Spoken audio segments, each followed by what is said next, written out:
Good morning, everybody. Thank you, Ali. Again, welcome to the summit. We've got a busy day today on the light duty and passenger car section. Now, you can even judge by the number of people in the room that it's maybe not as big a market as, say, the heavy duty sector when it comes to diesel emissions and so on, but it's arguably a more interesting one.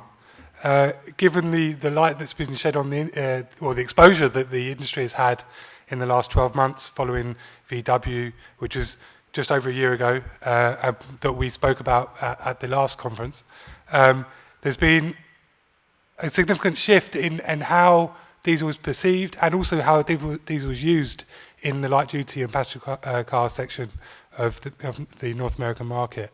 On the one hand, diesel passenger cars have really fallen by the wayside, not least because VW, who was the main proponent of the technology here, has backed off quite significantly. But on the other side, there's a much better story for the technology, which is from the light-duty vehicle segment, which is growing, and as I'll run you through in this presentation, is a real bright spot in the automotive industry. So my presentation today will be on the diesel passenger car and light-duty segment. It's focused on a macro view of the sales data and also what's happening in the industry more broadly. The agenda is that we'll first look at the sales data, what's been happening, where and how. We'll also cover the VW scandal a year on. So,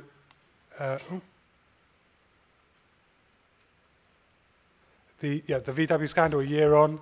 There was a settlement in July, at the end of July, that was actually going to final agreement on one part of it today, in fact. There was an initial hearing for the final part of the settlement on the 18th, which is postponed to today, so hopefully we'll get news on that and we'll deliver it as it comes.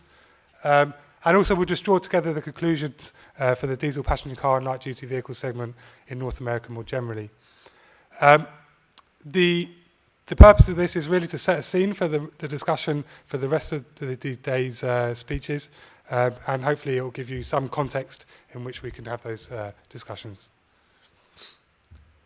So looking at the market over the last 7 years, you can see that from the low of 2009, the market's been growing really quite rapidly, at 8% per annum on an average basis since 2009 to 2015.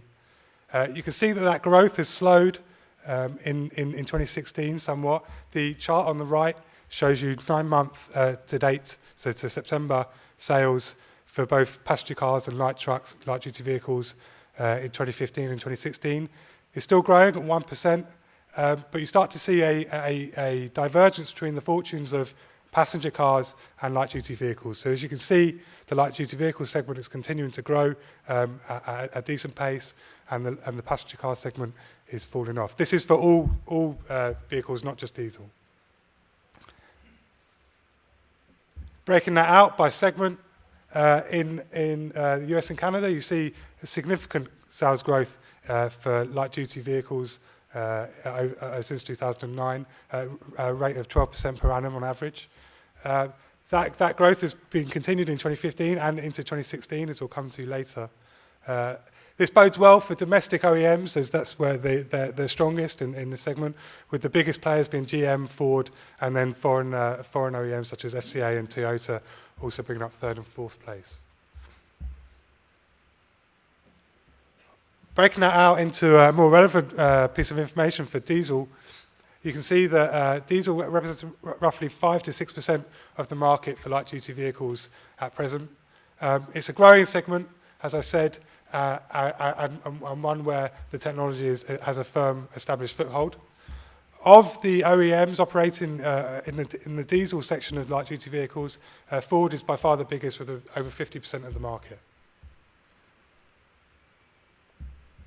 Now looking at passenger cars, again, like I said, the recovery in passenger car numbers has stalled, if you forgive the pun, and has dropped off somewhat in the last year by 2%. This was largely due to a fall in sales from domestic OEMs, in fact. GM have had a particularly bad year, and a few others. The largest OEM now in this sector is Toyota, who've had significant success with their saloons, particularly the Corolla, Camry and Prius. Like we said, a fall off of 2% in 2015, the first in the period since 2009. In terms of diesel penetration, it's a tiny part of the market. It's roughly around 1 to 2% of the market. The diesel penetration in the table on the right peaked in 2012 rather at 2.7%, so just shy of 3%, and has been falling since. It had stabilised at around 2.5% in 2014, but then 2015 had started quite well, but the VW scandal hit in September, and the final quarter was a complete write-off in terms of diesel passenger car sales in North America. So we've seen that there's been a significant drop-off in 2015 for diesel sales of passenger cars. And also you'll notice that this is broken out by OEM, that the main driver of that growth, and indeed the lion's share of the total sales, over 90% of diesel passenger car sales, was VW. 2016 so far, we understand that they're not actually operating in this segment at present. And since September 2015, that's been the case.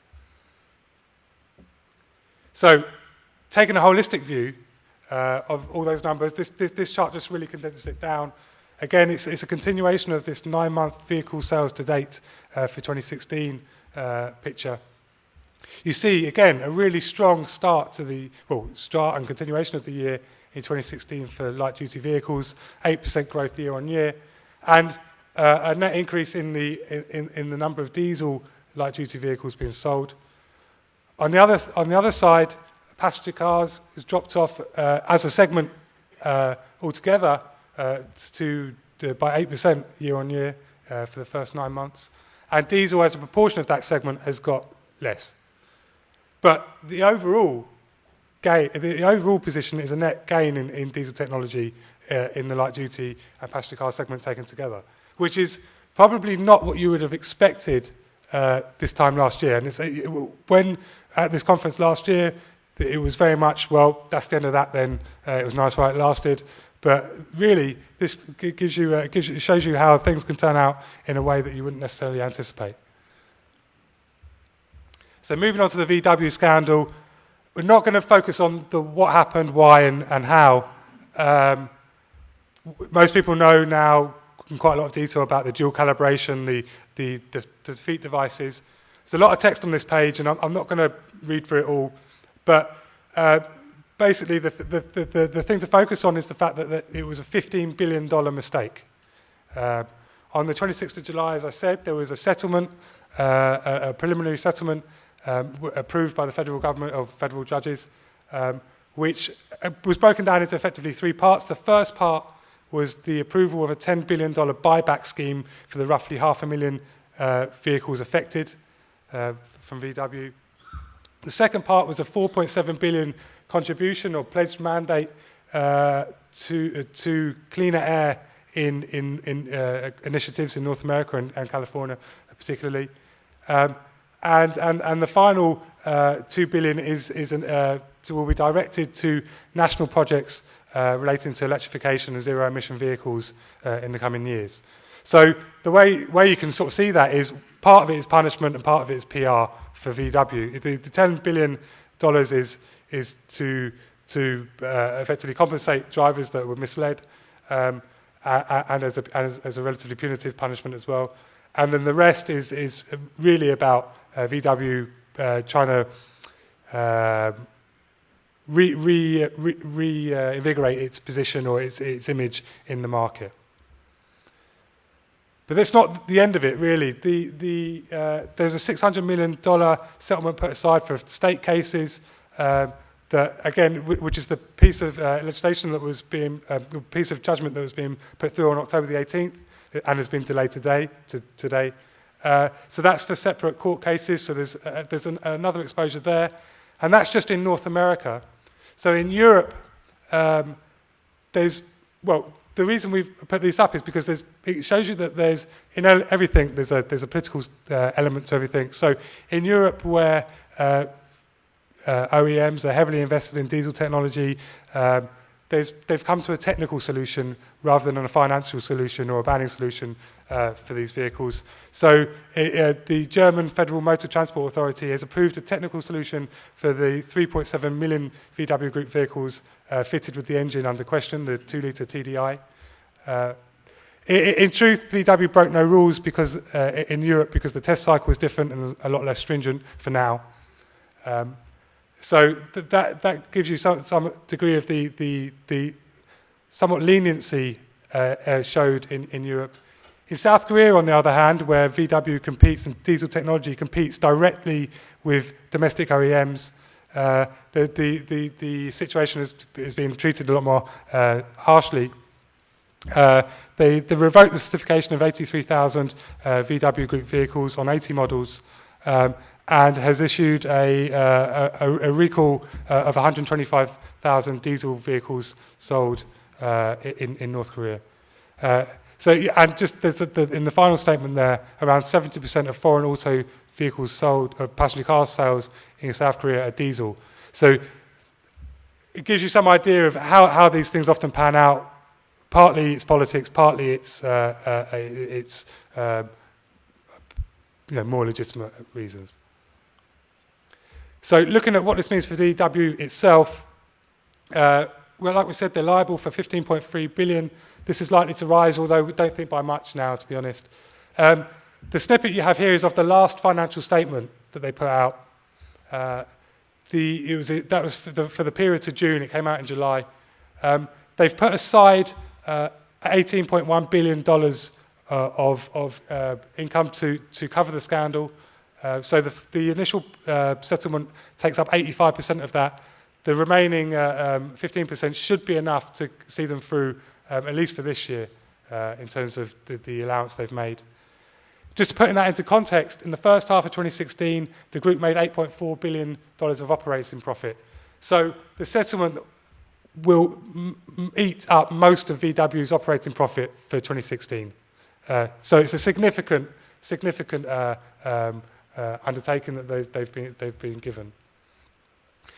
Looking at the detail of the statement, I appreciate it's not very big, but you can see this later in the slide pack. But just to say that actually, in terms of sales, VW's actually done quite well in 2016. Vehicle sales as a whole are up 1.5% in 2016, first half of 2016 over 2015. The point is that isn't evenly distributed across segments. So in Europe, sales are up 2%. In North America, they're down 1.7%, and worldwide, they're up 1.2% on balance. The other issue is that across marques, so across brands, the position is rather different as well. The Volkswagen passenger cars, so things branded as Volkswagen have done particularly badly, but Audi and a few others have done relatively well, presumably because they're not as tainted by the scandal as the VW marque itself. Again, a fair bit of text on this page, but just to give you some international context about what this means. So in North America, it means that by and large, passenger car diesel sales for Volkswagen are on hiatus indefinitely. In Europe, it basically means that diesel technology, especially in the passenger car segment, is under a lot greater scrutiny. One of the things that the scandal highlighted was the fact that the testing of vehicles isn't ideal, and that's even more the case in Europe than it is in North America. We have Nick Molden from Mission Analytics who do real-world driving tests on passenger cars, and you see the disparity between the real-world performance of the car and the testing cycle. It can be up to 30% in terms of emissions difference. So what that means is that the OEMs have lost significant moral authority or moral bargaining position for delaying real-world driving emissions testing in Europe. It's going to come on quicker than they would have liked, we would expect. And it also means that, by and large, from a consumer point of view, the diesel technology has been relatively tainted by the scandal so far. Although, as we've seen, sales are still holding up, mainly, potentially because of discounting and so on. In terms of OEMs and where everyone's positioned in the market and who's got the most exposure, this data is for Europe, but it shows you diesel passenger car registrations in 2015 by OEM. So the percentage of their on the y-axis you have the percentage of their registrations that are diesel, and on the x-axis you have just sheer number of sales. So you can see that working from the top down, that you have mainly European OEMs highly exposed to diesel. In Europe, diesel passenger car sales are around 50% of the market. It's falling, but it's still around 50% of the market. Volvo have a high degree of exposure to diesel in their product range. And as you move down through the ranking, you come to the North American OEMs, and then finally to the Asian OEMs, so in South Korea and Japan, who have the least exposure because they focused most of their fuel economy efforts on hybrids and so on, rather than on diesel technology. So just to draw this all together, and hopefully that's given you a bit of background on where we are with the industry at present, the overall outlook for diesel technology the overall outlook for the passenger car and light duty segment generally in North America is pretty positive. We've seen strong growth in the last 7 years. That growth is slowing, mainly because the recovery is well embedded now, but we expect growth of 1 to 2% in vehicle sales in the period to 2020. Decline in passenger car sales in North America are being offset by the number of light duty vehicle sales, and quite often they're substitutes.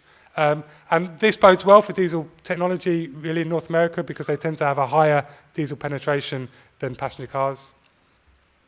The VW scandal has heavily impacted diesel passenger car sales in North America, and we believe these are unlikely to recover. The wider implications of that are slightly more nuanced, particularly in Europe, where diesel remains an essential technology for OEMs to meet fuel economy and greenhouse gas emissions standards that are tightening over the coming years. But the diesel technology faces increased competition more generally from rival technologies such as hybrids and so on in the coming years. But that was something that most people were aware of anyway. So that's it from me. I'm more than happy to take any questions that you have now, or else we can move on with the program. But thank you for listening.